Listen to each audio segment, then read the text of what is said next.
or subpersonalities. You're not a unity. And those subpersonalities have their basis in, well, in all sorts of things. They might have their basis in past, especially traumatic experience, or in patterns of socialization that characterized your family, but they might also have their basis in fundamental biological motivational systems.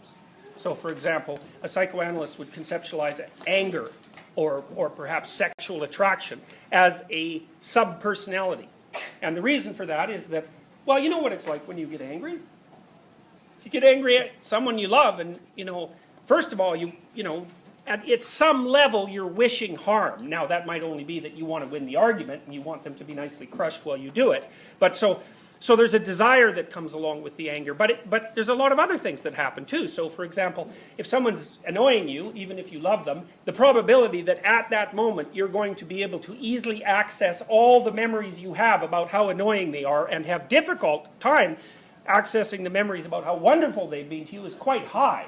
You know, and you know that because sometimes you get angry with someone, you have an argument with them, and you sort of clue in later, you snap out of your more or less possessed state, and you think, yeah, well, you know, I really wasn't taking the context into mind, and I was kind of harsh.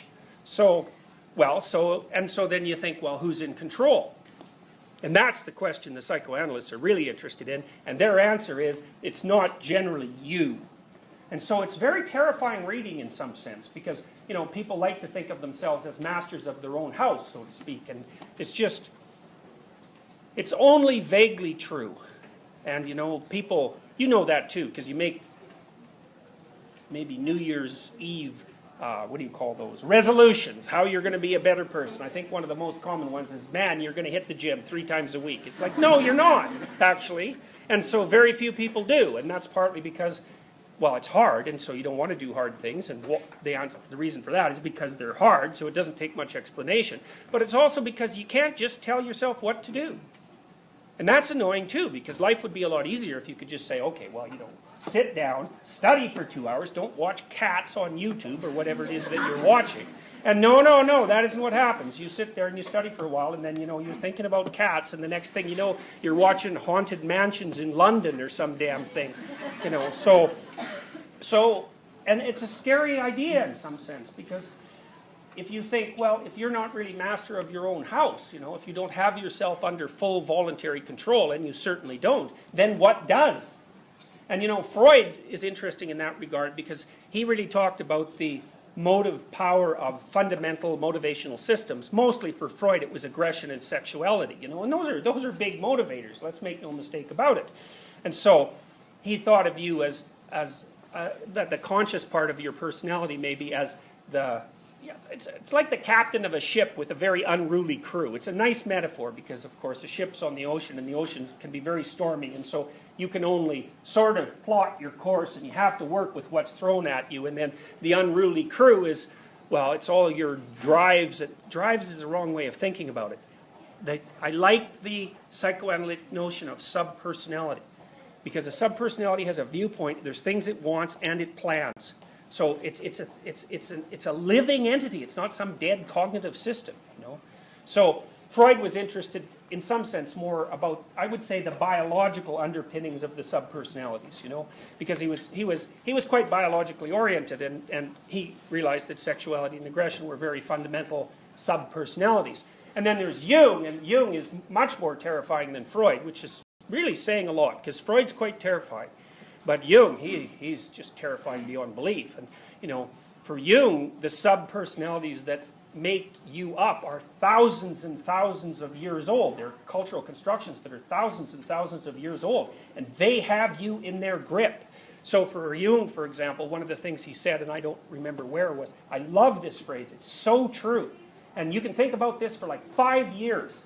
And you can still think about it after that. One of the things Jung said was that people don't have ideas. Ideas have people.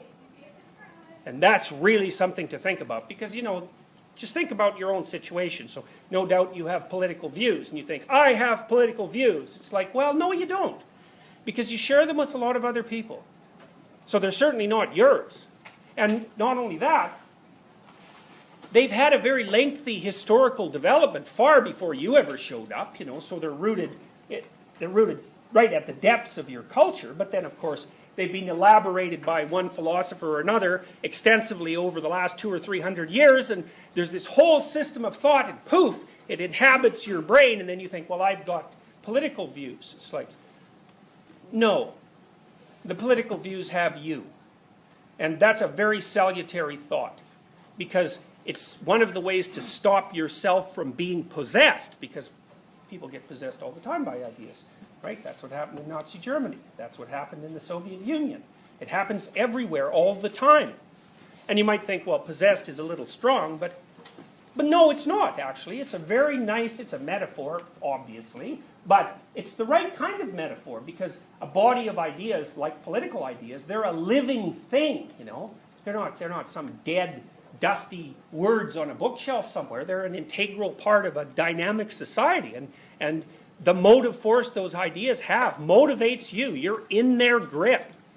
And so you can tell when you're talking to someone who's completely possessed by an idea system or an ideological system, because they'll just bore you to death unless you happen to believe exactly the same thing. So they'll spout out a few of their fundamental belief axioms, and then you can identify which system they're part of, and then they just speak in cliches from that point onward, and you can predict everything they're going to say if you know the axioms of the system. So it's very non-authentic speech. And that would be a way that, say, someone like Rogers or Abraham Maslow, who were humanists of the 1960s, might talk about it, because the person isn't speaking from the depths of their own experience or from even their embodied knowledge. You know, they're just mouthpieces for abstract ideas.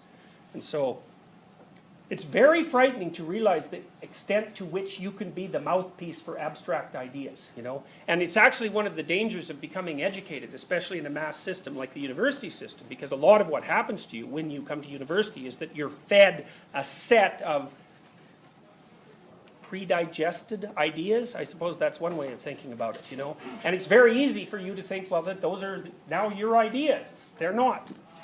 They're not. Lots of ideas you have to earn. And if it's a great idea, then you really have to earn it. Because why should you just be able to come along and like pluck up a great idea? That's not how things work. You have to earn things that are valuable. So anyways, the depth psychologists, man, they're so good at that. It's lovely to read them. And the problem too is with a lot of the people we're going to talk about, it's very difficult to summarize their work. You know, because often the devil's in the details. So, you know, you might look at someone like Piaget is a good example, the constructivist that we talked about briefly. Man, the guy wrote dozens of books. You can't just summarize those suckers. It's not one coherent theory that you can boil down to, you know, 10 axioms and then you can read it while you're flying from Toronto to Montreal and poof, you're a Piagetian psychologist. Like, it doesn't work like that.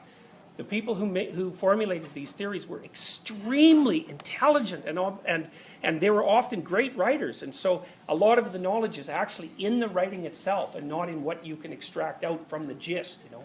And most of the theorists, Freud, Jung it's harder, but Freud, Rogers, people like that, you can extract out the gist of their theories and then you can, what would you say? You can